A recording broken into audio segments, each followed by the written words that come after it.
Ready? Justin, middle of the field, 45, 50. Green grass in front of him, leaving Lions in his wake. I am Jeff Joniak. Blitz is on. Down he goes! Oscar! What was it like playing for Coach Ditka? I don't want to answer any questions like that. 61 yards!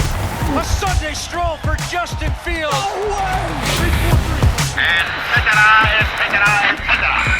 Now, Bears Etc. with the voices of the Chicago Bears, Jeff Joniak and Tom Thayer.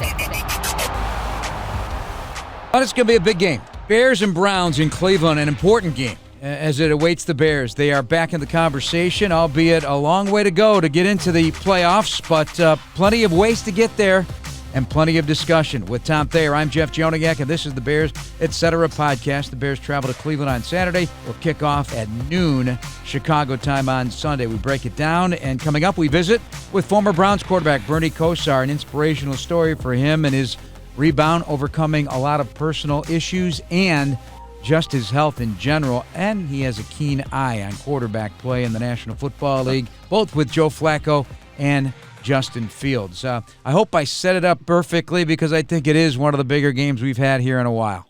Bears and Browns. Oh, I mean, a non-divisional game at this point in the season, how much it matters to the possible playoff future of the Bears.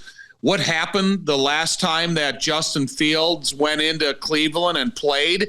There are so many tentacles to this game that it's not as meaningful as a divisional game to me. However, for where the Bears are going, it has as much meaning as any game this season. Yeah, you're shoving all the chips in the table. If this is poker, you're putting them all on the table right now. 1 of 4 games left, and you're riding high a little bit here. You got a 2-game win streak. You're 3 out of your last 4, 5 out of your last 9.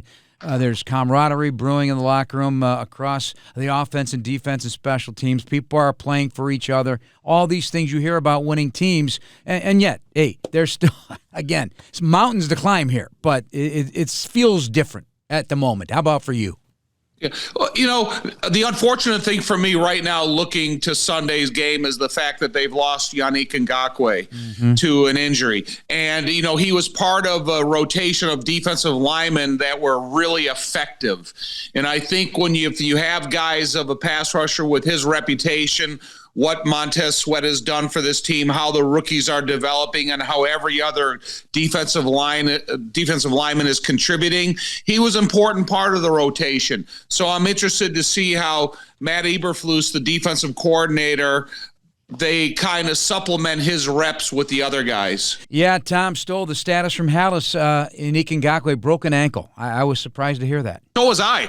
I didn't think, or I never saw an injury that seemed that severe. And then when I read the injury report, I was really disappointed that, there's a he will be out for quite a while. And to see where this defense was going, I think he was as important part of it as not as anybody, but he was an important part of it. No question. Can't have too many defensive pass rushers. He broke it in the game, requires surgery, out for the year. Happened on one of the last 2-minute drives of the game. 4 sacks he winds up with, and Eberflus says on Wednesday could have had at least 3 or 4. That slipped out of his grasp. So a great opportunity here again. DeMarcus Walker's been playing a lot. He'll probably play a lot more. Will Dominique Robinson get back into the mix? I'm not giving up on this guy just yet. It's just a pause after the trade that brought Montez Sweat here. Reps are a little limited for guys right now. But I hope he can maybe have just one last kick in the end of the season. You never know what's going to happen. Well, you really have to evaluate every position and how they factor in the specific part of the team play, how they fit into special teams, where the receiver position is at right now with an injury to St. Brown. So, it is about how they factor in on special teams. If they're not a true starter, and Dominique Robinson is not going to be considered a true starter, so what else can he do for this team? Justin Fields at the podium every Wednesday addressed a number of things. One, the hits that he's taking and what Jaquan Brisker had to say about maybe teams are zeroing in on Justin and the flags aren't flying. He took it in stride. He's not making a big deal about it, but he has played well, and he has played differently in his return. Obviously, the pocket play is something that we're always going to discuss. He thinks he's developed significantly. Yeah, I think just, learning from past mistakes, I think that's the biggest thing, where last year at some points I would just, escape the pocket or, just run for no reason. So, just trying to move in the pocket, fill out the pocket and throw the ball downfield. So that's interesting that, he felt last year he just sometimes left the pocket for no reason. Now he's trying not to do that. And boy, when he does run, though, and I caught some of your stuff on Marquee with Dan Hampton this week, just watching some of those runs, they have a hard time reaching him when he just feels the juice. We talked about it on the podcast the other day. Yeah, it's interesting his escapability over time, because a lot of times we saw him move to the exterior of the pocket, and then when things opened up, he took off down the sideline. But a couple of the runs he had in the Detroit game were right through the center of the defense. And it's not, like I said in that show, because you can't spy Justin, because there's no one out there that's fast enough to be a dedicated spy to Justin. So it's more of putting bodies on the field and try to interrupt the escape lanes or the throwing lanes. Keep him cornered. But Justin said, he's learned more about this offense, and it's about, how to use his feet and how to use his arm. And I think we see examples of it each week. But now the Cleveland Browns are the opponent. He gave us a little thumbnail scouting report on what he is facing. I mean, yeah, they have a lot of talented players, on defense. Of course, their D-line is a talented group. Their linebackers are very athletic, very fast. They have very good instincts in zone coverage. On the back end, safeties and corners, of course, are definitely top in the league. So it'll be a great test for us this week, and everybody's excited for the opportunity, but definitely a talented defense for sure. So a lot there, athletic linebackers, all three levels, but they are banged by injuries. And the last question, how do you prepare for Myles Garrett? Man, you got to have a plan. You got to have a plan. Got to know where he is. Yeah, but it's not Justin's responsibility. That's the responsibility of the offensive line coaches, the offensive coordinator, and the guys who are assigned to him as far as blockers. Oh, yeah. Justin can't be responsible for Myles Garrett and everybody else. So the plan of attack against Myles Garrett is going to be, the creativity of Luke Getsy, of Chris Morgan, and then the assignment guys that, are his responsibility. However, like when you see him playing against defensive ends like they did against the Raiders and other teams along the way, they can have a plan of extended opportunity for Justin to run away from, wherever the defensive end lines up. However, my concern is that sometimes Myles Garrett, he waits for the offense to break the huddle. He looks for their position of strength, and then he lines up accordingly. So you can't always be guaranteed that you're going to have protection pointed in the right direction for Myles Garrett. So sometimes some of these guys are going to have some incredible efforts to be able to stop him, slow him down in his pass effort. Well, how would you counteract that if he's going to do that late game shift, late snap shift? How do you counteract it? I have a good blocking back in the backfield. And so if I break the huddle and I come out and my strength, my tight end is to the left, then I move my running back to the right-hand side if that's where Myles Garrett is lined up. So now my chipper is right off the shoulder of the offensive tackle. And then I tell my offensive tackle, maybe cut down your split a little bit, understand that you have outside protection, so don't give up that inside path. And those are the coaching remarks and the responsibilities of the offense developers. Good news, Chicago United Airlines is getting brand new planes with all the bells and whistles like Bluetooth connectivity, screens at every seat, and room for everyone's roller bag. United, proud to fly the Chicago Bears, and you too. Just looked at some stats here on the Browns.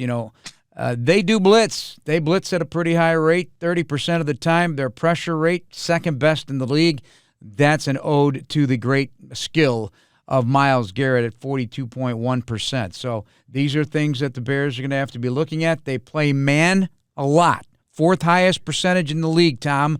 And that seemingly lands in favor of the quarterback, Justin Fields, because if their back is to him, he could be taken off. Right. But when you talk about a great pass rusher like Myles Garrett, and you talk about a team that blitzes, are they going to push him? Are they going to allow his escapability to the shortest part of the field where they have multiple bodies? Are they going to give him the full 53 to, take off and challenge the defense? It'll be interesting. And I think, though, if you're going to play a lot of man coverage against a guy like Justin Fields, man, you're playing with fire. And if he can, create escapability through that, I think you're going to see some big quarterback runs by him. So this Browns team is number 5 right now in the AFC. Tom, Grant Delpit out for the year. Just signed a $36 million contract. He's got a groin injury, suffered against Jacksonville when he sacked Trevor Lawrence. Outstanding player. Having his best season so far, 77 tackles. Jedrick Wills goes on injured reserve with a knee. DeJuan Jones has a knee. The 2 starting tackles. If they had Nick Chubb and Deshaun Watson and Jack Conklin and Rodney McLeod and Maurice Hurst, man, we'd be talking a little bit differently about this Browns team. And as it is, they've managed to overcome and win 8 games, and they've won the most games in the league against teams with a better than 500 record. So they're finding ways to get it done. Yeah, and a large part of that is they have a good defense. Even though they're missing a couple of key parts of that defense, they can still pressure a quarterback, a young quarterback, maybe a quarterback that doesn't have great athleticism.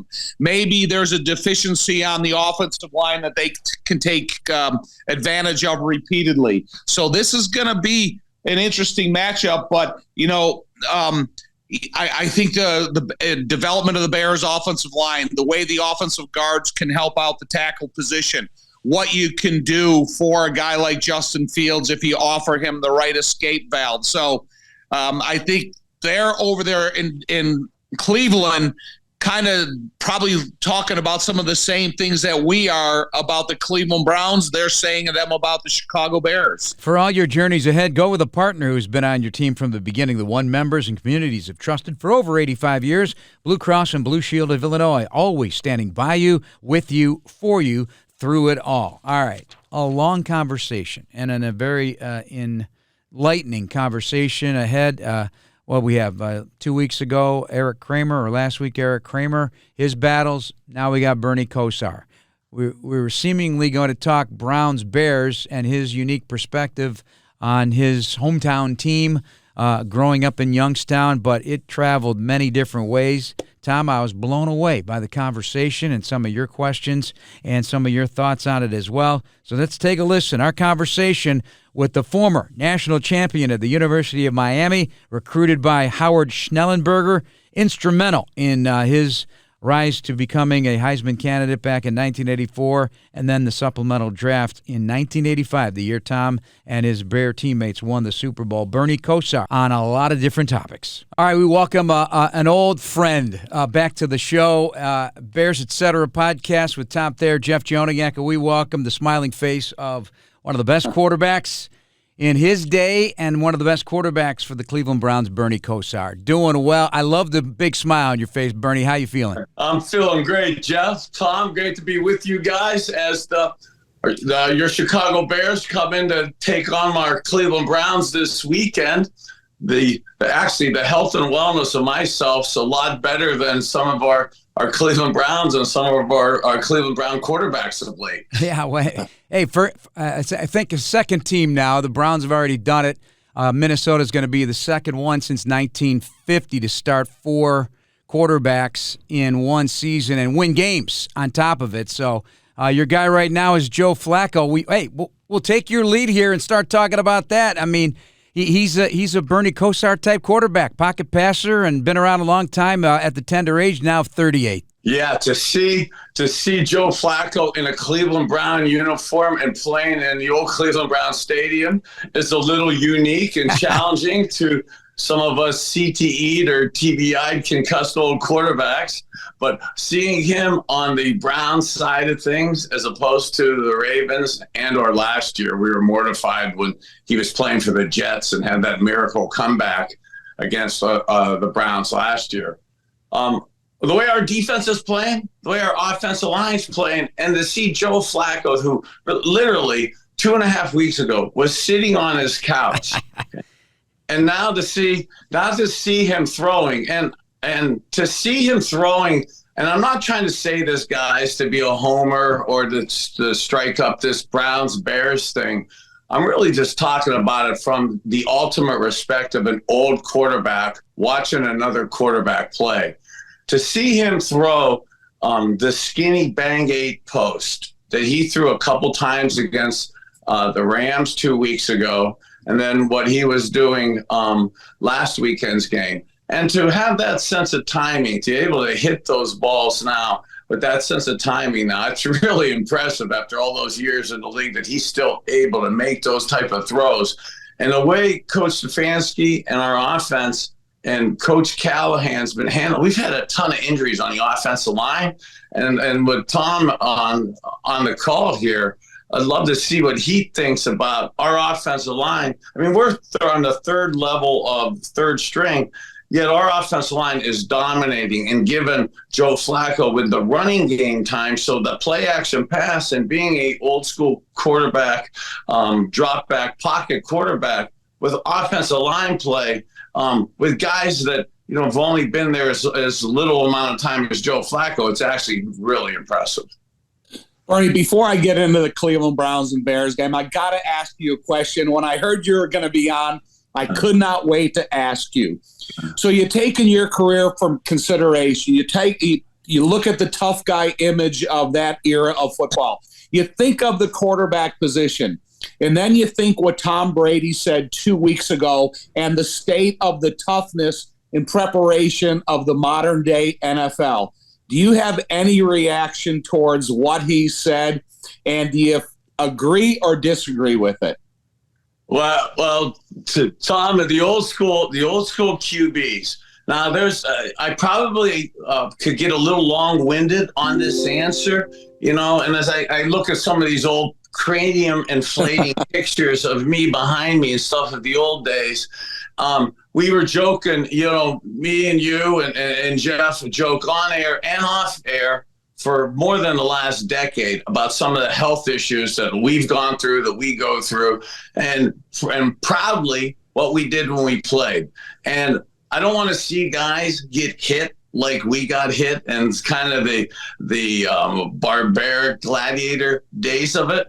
But I am super proud to be sitting here, to be healthy, to be cognitively present, after 40 surgeries, 80 broken bones, 100 concussions, had 15 seizures. My last 2 seizures at the O'Hare Airport, I was in a coma for 96 hours, coming from a concussion evaluation with the NFL docs. So I don't want to see these younger quarterbacks go through some of the stuff that I'm going through health-wise and kind of what I've been doing on my health and wellness journey to come out of it. Heck, the great quarterback, Jim McMahon, I've been looking at his ankle and some of the stuff that, he's going through with his rehab and us trying to be healthy now and that. God, one of your old teammates that you used to block, Steve McMichael, and what he's going through. So there's so many of those type gladiator issues that some of our friends aren't doing well with, that, I'm super proud to be cognitively present and to be basically physically pretty good. But boy, Tom, some of the stuff that we went through and some of our friends are going through now, it's awesome that you and me are able to be on air today and talk decently, articulately, but God, so many of our friends aren't able to do that. So when I hear statements like that, I kind of feel proud to be here, but yet I feel bad for a lot of the guys that we played with and what they're going through. So when I hear Tom Brady make those statements, the physical thing I think is okay, but one of the things that maybe he's referring to is because they don't maybe practice as much. And I actually see this a little bit in the development of Justin Fields in Chicago. I'm a big fan of your QB there. And I love his athleticism. I love the way he plays and his presence. But maybe Tom, your question and what Tom Brady's may be referring to is his level of coaching and the system that he got early in his career, and the attention to detail and almost the obsessiveness that we had with knowledge and practice back in the day. You know, yeah, I was on top of that gladiator type kill or be killed attitude from the physical side. But boy, from the mental side, it was a master's program of practice and intelligence from the X's and O's. And I see that kind of lacking a little bit in what they're teaching the younger quarterbacks. And they're asking them really to not learn the whole field and the whole game like Tom Brady, like myself, was kind of groomed. And that's kind of limiting to young quarterbacks. And I see guys like, you know, Justin Fields kind of struggling early in his development because of, I think, some of those statements like that Tom Brady's making about maybe the development of the coaching of that isn't what it's up to par. All right, so now let's move to the modern day Cleveland Browns. You talked about your offensive line. A year and a half ago, they had a reputation of possibly being one of the best offensive lines in the NFL. When you talk about those types of practice adjustments and the lack of fundamental training because you can't be in full pads as much as we were throughout our career, is it the offensive line coach that's doing a nice job in preparation? Is it the system, or is it the ingrained toughness that Stefanski has for the whole roster? Well, that's a great question, Tom. And it's somewhat, I think, a combination of all three of the points you brought up. But it would not be proper to not give Coach Callahan a proper amount of success, credit for it. And I don't want to minimize the athleticism and toughness and awesomeness of the players, but there's been about 10 players playing about 5 positions so far this year, and all of them have played above pretty good and stuff from that perspective. But the system and the kind of that zone blocking scheme has where the 5 offensive linemen are really moving in unison together, actually, I think has really helped the development of the whole line, being able to play in unison like they're capable of. Bernie Kosar, our guest here on Bears, Etc. with Tom Thayer, Jeff Joniak. We're brought to you in part by PNC, official bank of the Bears. It's Bears and Browns in Cleveland, and it should be a very interesting affair. You've got a hot Bears team playing great defense. You got a Browns defense that's ranked number 1 in a lot of key categories, third down and preventing first downs, and not to mention the pass defense. Myles Garrett, though, he scares us now. He scared us in Justin's first NFL start, and Tom has many opinions on what happened in that start, but he was hit 15 times, sacked 9 times.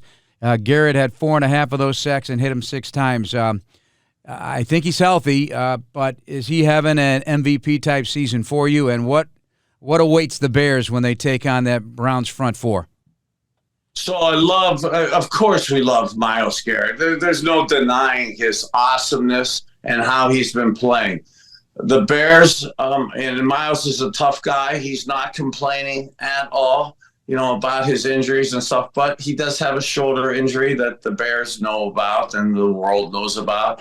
And he's been playing probably at 80-ish%. So the last week or two, getting an 80% Myles Garrett, given 100% effort, but physically that's maybe not as dominant as we saw a month ago when you have Tom, you remember the old fresh legs perspective and good health and stuff of it. But you mentioned the Justin Fields first game against Myles Garrett and the 4.5 sacks to 15 hits. Let's see. Again, I'm not trying to pick on that system, okay? But that system wasn't set up at all for success for Justin Fields as a young quarterback. I think it's actually sinful to put that young man in that spot back then, and that really retards his potential chance at growth right then. So again, I'm a Browns fan, so that bodes well for us, but I don't like to see a young man like that be stunted in his development and be put kind of in a system back then that, man, he shouldn't have been in. And you guys are still suffering of the ramifications or the repercussions of that system. And those hits Because look, I'm looking at you, Jeff, right in the eyes as we're on screen now. But us QBs, you know, I don't want to look goofy on camera here, but us QBs got to look up. We're looking past the Mike linebackers. We're looking in almost to the screen, and we're trying to see the whole picture. That's easier said than done, and I'm still doing that now. But when the play starts and guys are coming around you and stuff, and that old system when Justin Fields that day got hit 15 times and got 4.5 sacks by Myles Garrett, man, the eyes have to drop. They have to come down. And when you're a QB and now I'm hovering and I see Tom Thayer's backside, okay, that's a negative sign for us quarterbacks. We don't, and I mean this in the most respect. Jay Hilgenberg, who blocked next to Tom, also, I got the honor of putting my hands under his backside to have and stuff. I never saw those guys because they were so good. You knew you didn't have to drop your eyes down. Justin Fields, early in his career, when he's developing his confidence, his self-esteem, you know, I use the phrase "you matter" a lot here in Cleveland. It's not from the University of Miami. It's because you matter. And us quarterbacks, we're acting like we're always calm and we have our self-belief, but there's self-confidence and self-esteem. And if you don't have it, your eyes drop. You don't have a belief that the play is going to hold up. You don't have a belief that the offensive line is going to hold up together. So you drop your eyes down and you take a look for Myles Garrett, and that makes for a horrible day. If you're a Bears fan, it makes for a great day if you're a Browns fan. That's why we love the NFL. Hey, Bernie, my last year in Miami, Steve DeBerg and I came aboard the same time in Miami. He practiced for 4 days, and then he was able to start a game. You look at the similarities with the age and Joe Flacco's experience. So does Joe Flacco come in and tell Stefanski the plays, the types of patterns he likes the most, and then you build upon that? Or does Joe Flacco have to invest himself in the terminology of the Cleveland Browns playbook and play by their rules? So I'm going to get to that latter question, my man, but I wanted to get back to that 1993 Steve DeBerg coming and learning that system in four days and playing that awesome guard, Tom Thayer and stuff, because Bernie Kosar got whacked that year too. Okay, so I was getting talked to by the Dolphins too. So as me and Steve DeBerg were debating between the Dolphins and the Cowboys and stuff, Steve ended up at the Dolphins and stuff. I could have went from Jay Hilgenberg taking snaps down to Hubbard next to Tom Thayer. Okay. But as it pertains to the play calling and the system and what Joe Flacco is going to want to do, there were some cute things that happened towards the end of our Browns game. We had a 4th and 2 where we went for it on the plus 40-yard line, ended up hitting it for a touchdown when they blew the coverage last week and stuff. And you can see the excitement of Coach Stefanski running down the field. You can see the excitement of Joe Flacco. Veteran QBs and the respect the coaches tend to have for us older QBs. I could see them really tailoring game plans now that are really in Joe's sweet spot, stuff that he really feels good at doing. And again, the Bears see these things, but again, he's 38 years old. And whether he's the Browns quarterback or not, I'm not smiling. I'm not giving these glowing statements. I'm massively impressed.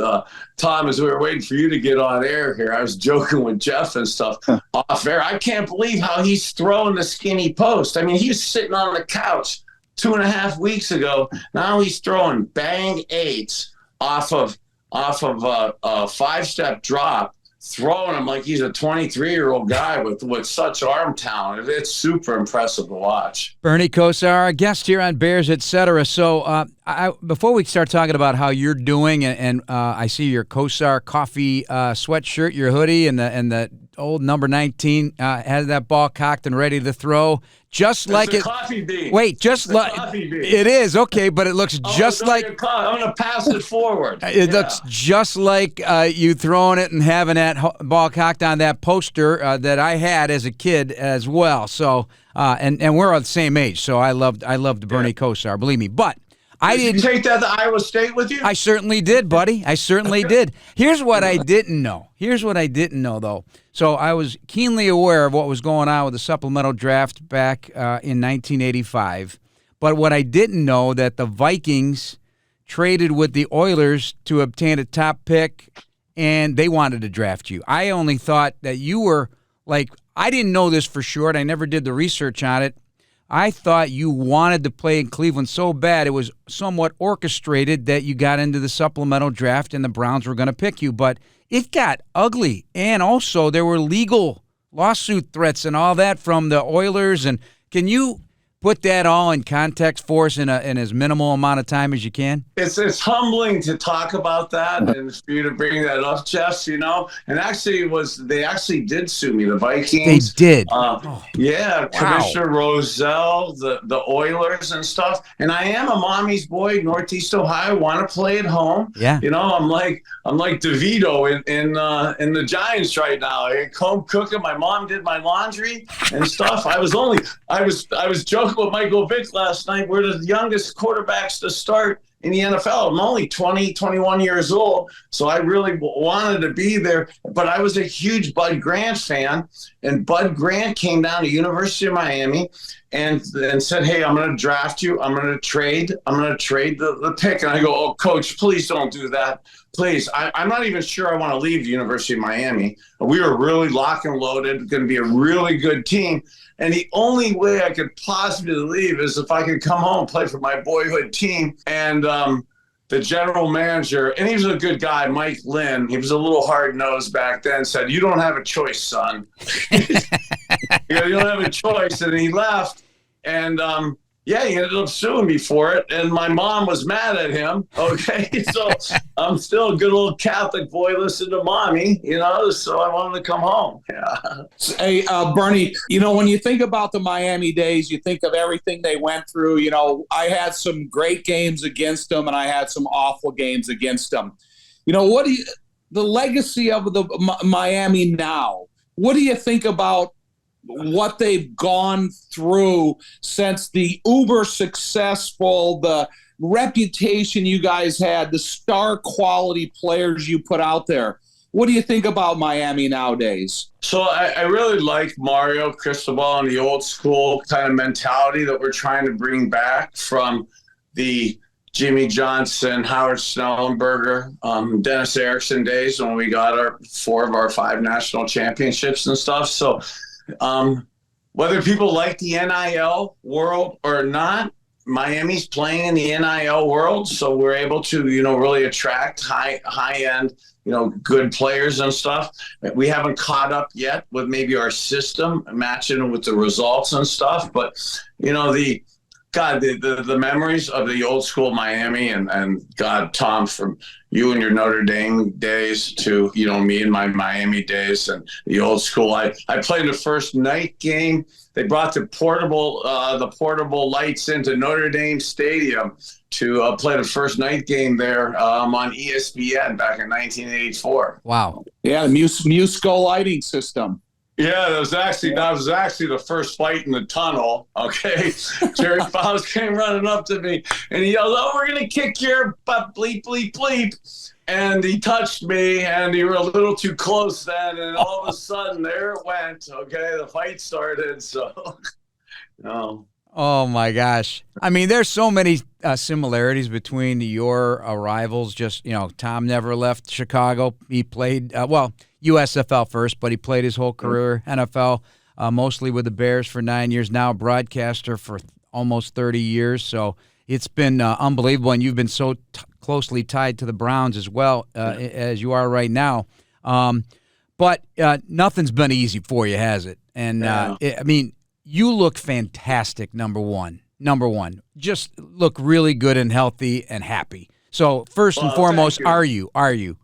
Yeah, I am. Thanks, Jeff. You mentioned the Kosar coffee and stuff. I don't do that for a shameless plug. Yeah. And that. What's in it? But, what's in it is I infuse, and I have a patent with some great partners and stuff, and I've become a holistic kind of healer in the late third quarter, early fourth quarter of my life. I mean, I joked about it. So we infuse vitamin D and resveratrol. So I'm not a drinker anymore. Resveratrol is the top antioxidant that you find in red wine.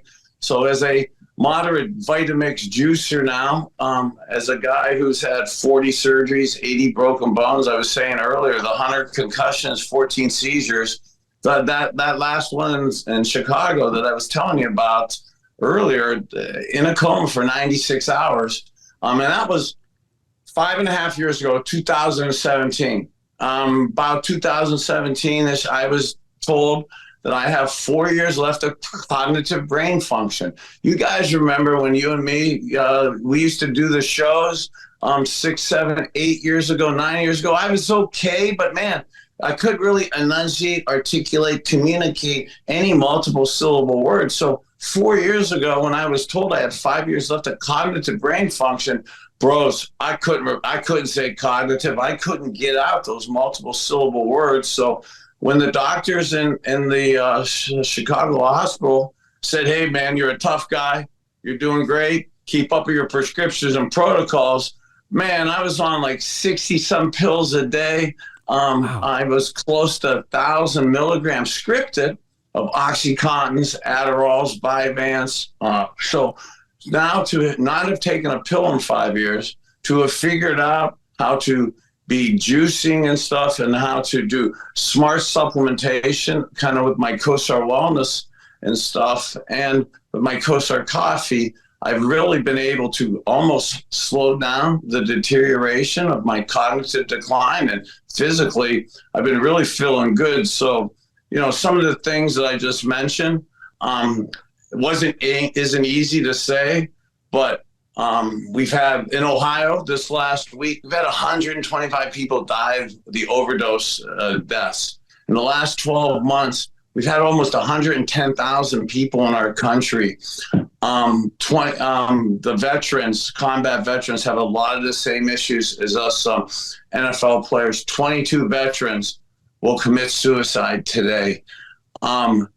It's emotional for me, Tom, to even talk about it. One of our brothers, one of your Notre Dame graduates, Chagrin High School graduate, Notre Dame national champion, Cleveland Brown offensive lineman with me in 1992 and 1993. Bob Dahl committed suicide just 2 months ago. It's tough stuff for us to talk about. I don't say that now for shock value. I absolutely don't say it to move product or something like that. But there's a sense of awareness out there now that for us guys, you know, and we mentioned what Steve McMichael's going through. We see what some of our other brothers, Wilbur Marshall, you know, some of the concussion issues that, you know, some of us do. Ernest Biner, one of my great teammates, you know, and some of the cognitive things that we have to wrestle with now. I was talking earlier about you matter, telling guys that they matter, just telling people that we believe in them, showing them now that there's hope. You know, Jeff, I love how you pointed out, you know, I don't say, and thank you for saying I look better and maybe sound better. I don't say it and sit here today to get to stroke a compliment and stuff. And I absolutely don't say it to sell Kosar coffee that's launching this week. But a lot of the money that we're making, that's the money that I'm making, the supplements that I'm using, it's really to give back to a lot of our brothers, a lot of our teammates, a lot of our military guys, that, and let them know. And I'd love for you guys to keep spreading the word, not just to move like our products and stuff, but to let people know there is hope out there. There's things you could do that are natural right now. I haven't taken a pill in 5 years, and I'm cognitively present. I'm not really in pain either, and I'm not, you know, I'm taking digestive enzymes, trace minerals, fulvic acids, fermented super greens, optimizing my D level. Heck, in my Kosar coffee, having resveratrol, I'm getting an antioxidant in my coffee, the black coffee bean. I didn't know this because us NFL guys, we don't sleep a lot, so sometimes we get afraid of coffee. Dr. Michael Roizen, the head of the Cleveland Clinic, says the black coffee bean is the #1 thing to flush and detox our brain and liver. So there's a big connectivity between our stomach and our brain. A lot of us are really struggling. Yeah, we say physical issues. A lot of us are struggling in society with anxieties and depressions. I was one of those guys. And again, I'm just trying to let people know that you can come out the other side, and there's things you can do healthy that you can live in the late third quarter, early fourth quarter of my life, a fun, happy, cognitively productive lifestyle. You know, Bernie, your name is recognized around our country, you know, whether you say Bernie or you say Kosar. In everything you were able to accomplish on the football field, you may look awkward throwing the ball, but you threw it in the right spot. Everything that have accomplished over the last few years, and as well as Jeff and I know you, it overshadows everything you were able to accomplish on the football field. And I have nothing but admiration, and I can't wait for the people to be able to hear your story and to listen to you and understand what you've overcome and what how your arrow is pointed up. And I tell you what, I can't say enough and tell you how much I appreciate you for it. Thank you, brother. I appreciate you guys. Bernie, real quick, if you got a couple of more minutes. So it's almost been almost a miracle transformation, right? And is the background by which you strove to be great as a football player, all the way from high school to college to the NFL, and being a member of the Super Bowl team for the Dallas Cowboys, reaching that pinnacle, did all of that discipline that you required to put in to get out of the game, what you put in, you were a smart quarterback, everybody knows that, but you still have to put in the work. Did this help you then, as you're staring in the mirror and looking where your life was going and how much pain and suffering you were going through? Did that all come together to help you get to where you are right now? Are you being a football player in a sense, getting ready for a game? You know, Jeff, really beautiful how you asked that or pieced that together. You know, for a lot of people, a lot of kids, a lot of parents ask, hey, do you think you should let your kids play football? Do you regret playing football? If you had to do it all over again, would you do that again? And I absolutely, the life lessons that football taught me, this is absolutely playing football right now. Jeff, I'm not trying to grandstand. This is absolutely the greatest comeback of my life. This was harder than the football part of it. I really feel like I'm blessed. I would absolutely, I'm glad that I had the injuries. I'm glad that I played in that era. I'm glad I actually went through that stuff, because I actually believe that there's a purpose for me in this late third quarter, early fourth quarter of my life. You know, if I didn't learn from football that competitiveness, that toughness, and then go through those issues, I don't think I'd be able to sit here today and have really learned the things I've learned to be able to help the people I'm helping. We joked about this, and we talked a little bit about this as I was getting better 3 or 4 years ago, Jeff and Tom, before COVID hit. But we knew these issues were coming, not only a little bit personally, but within us NFL players, within our military people, depression, anxiety within our country. Heck, so many parents and young kids are getting scripted with Adderalls and Vyvanse. We knew that this issue was coming. Then COVID hit, and it really amplified the issue, but we had the COVID. Now we're kind of getting back into it now. And these are the type of things now that have happened that I really believe I've been put here and had to learn so that I could kind of help people.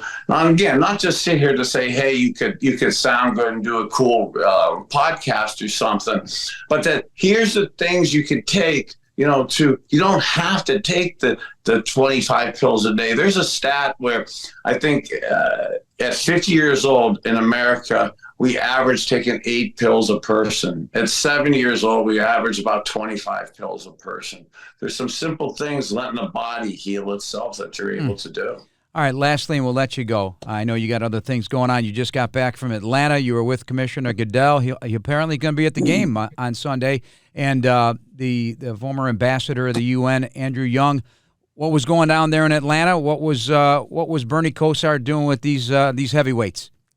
Wow, to be with Ambassador Young and being down in Atlanta with Michael Vick, James Harris, and Doug Williams doing the history and legends of black NFL quarterbacks in the NFL was super inspiring for me to be with those three guys, and then to be with the diversity programs with the commissioner and Ambassador Young, and to see it and actually ready to show my baseball background. Alex Rodriguez and Reggie Jackson were there. Oh, so wow.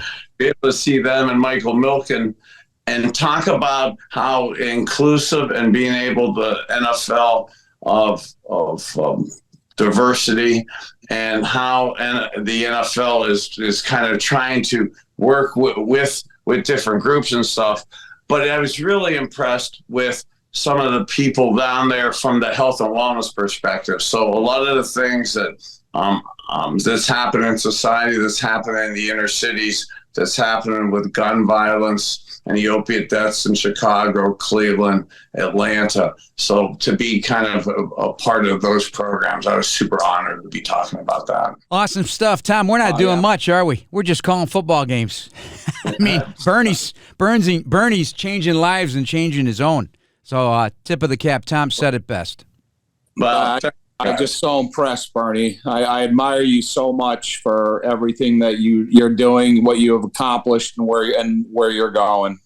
I appreciate you guys, brother. You've always been great friends, and you know what? For guys like this trilogy, the threesome on here, to you guys to have seen this journey, and specifically because all the Browns Bears preseason games over the years, all the charity events we've done. So to kind of see the evolution of this, and to kind of be disciples to know friends of ours that are out there that maybe are struggling, that maybe aren't comfortable talking about it, or don't know that there's some decently easy options out there to get out and be able to get back out into society and be productive, happy, and cognitively present. And it's kind of my mission right now to kind of help out our friends in society with that, brothers. Keep going. Keep grinding, my friend. Good to talk to you. It should be a fun game along the lakefront at Lake Erie at First Energy Stadium, the Cleveland Browns and the Chicago Bears on Sunday. We'll have it for you starting with a noon kickoff from Cleveland.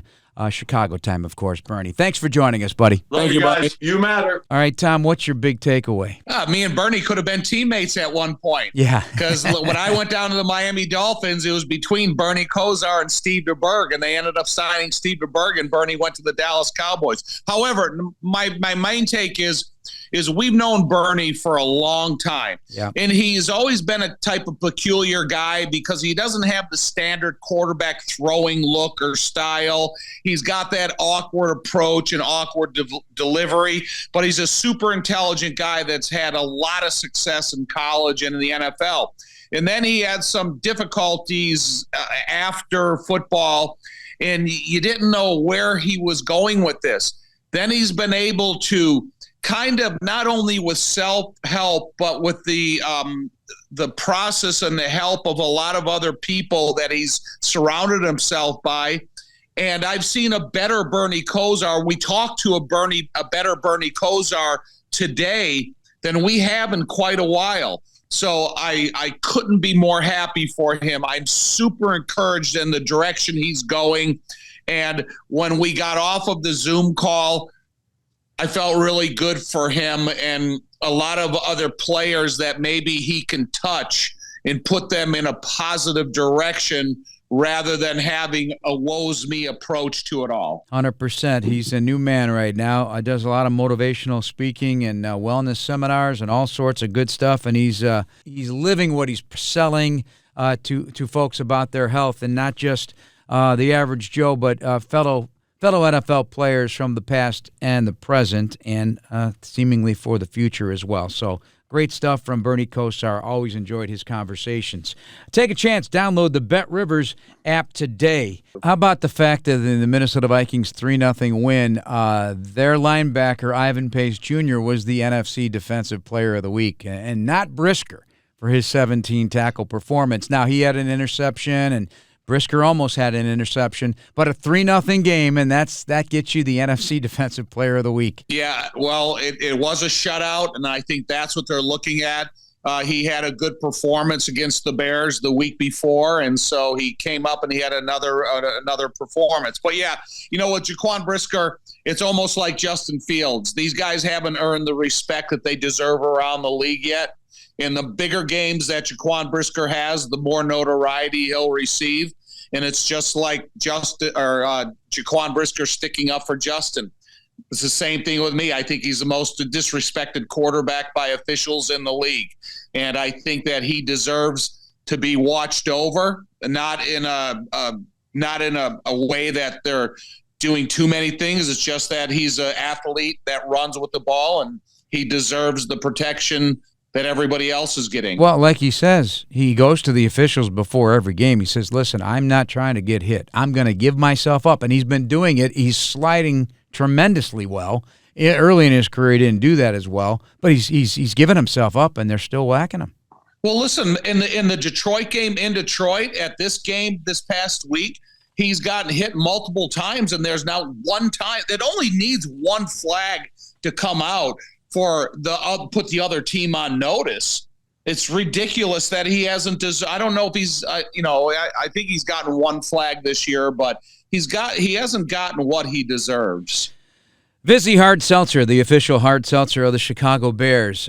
Tom, the NFL has had their owners meeting. They have several throughout the course of the year. They are doubling the number of games in Europe and in South America, and the first time next year it'll be in Sao Paulo, Brazil. What are your impressions? You know me, Jeff. I know. I like the games to be played in the United States. I like that the fact that you help the economy in the cities that they're being played in here. I'm not sure how much it builds the brand of the NFL when you go to these other exotic locations, but I got nothing to say in it, and wherever the Bears play, I'll be on the charter, and I'll see you there. Yes, you better be. You better be, Big Tom. Bears fans, you can be there for live NFL action all season long as the official ticket marketplace of the Bears and the NFL. Ticketmaster has a wide selection of tickets available for every game. Find tickets today at Ticketmaster.com/Bears. Tom, I sat down earlier on Wednesday with Montez Sweat for the first time I met him. Piers, that handshake is something else. What a delightful guy, though. He means business, and I'm excited he's a Chicago Bear. It's the first time, when you think about it, it was 4 guys over there in Washington that were regarded as really good defensive linemen. Here, it's a different label right now because of the big contract and all that business, but he has made an instant impact, the multiplier thing we keep talking about, and it's something we're going to be looking for from him for years to come. Right. Listen, you see some of that one tackle that he had in the game this past week where he had a handful of jersey of, I think it was Dave Montgomery, and he kind of brought him to a stop where the other teammates that shows you right there that he's got incredible strengths about him. And when you bring in a guy like Montez Sweat and you immediately sign him to that type of contract, obviously management, the front office, the scouting department, the coaches, they have big, they think that he's going to do big things here. And I hope as Bears fans that we see the next coming of the great pass rusher in Chicago Bear history. And one last thing, quarterbacks. Justin Herbert now out. Easton Stick is quarterback. The players of the week in the NFL were both from the city of New York. Tommy DeVito and Zach Wilson.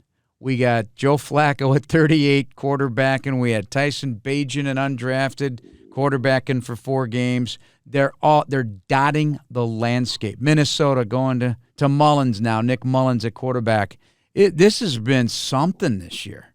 I don't recall, unless I'm forgetting. I'm sure it's happened before, but we're so involved with the NFL and the teams that we broadcast for and the teams that we broadcast against. Kyler Murray didn't start the Arizona season. That was Joshua Dobbs. So, listen, That's part of football. And it's only because we talk about quarterbacks because it's the most high-profile position there is. But if you go around the league and start talking about offensive linemen that are now playing, that you've never heard of before, that's equally as important part of a football team as any position, not as important as the quarterback. However, when you talk about who's playing and who's not playing, it's amazing to think about just, football and the process of injuries and how it factors and affects every team. Browning for the Bengals, tearing it up. Yeah, yep. You mentioned offensive linemen, and we'll leave on this. Albert Breer from Sports Illustrated suggesting that we have an offensive line problem. There's not enough of them, and they're getting hurt, and the impact is the quarterbacks are getting hurt. That's the implication. So he wrote about it this past week. I mean, it's the sport. I don't know what's the answer. I mean, coaching. It's hard to find. Yeah, there you go. It's a one-word sentence, and that has your noun, your verb, and everything that involved in it. Well, you could take clay and mold it into something really well, right? If you teach them the right technique and fundamentals. Yep. So we'll leave it at that, Big Tom. We don't want to get ourselves all in deep here. Our next. Hey, listen, I'm open for debate anytime you want to debate it. Let's get some film on a chalkboard and we'll talk about it. Our next Bears Etc. podcast drops Tuesday. We put a wrap on Week 15, the game against the Browns. And join us on ESPN 1000 for Sunday's noon kickoff from Cleveland. Mark Silverman, Lance Briggs, Deion Miller with a pregame at 10, and Tom and I take over at 12:02. Thanks for listening. For Tom Thayer and special guest Bernie Kosar, the great Cleveland Brown quarterback, I'm Jeff Joniak. Please subscribe now in the Chicago Bears official app, Apple, Spotify, YouTube, or wherever you get your podcasts. Bear down, everybody.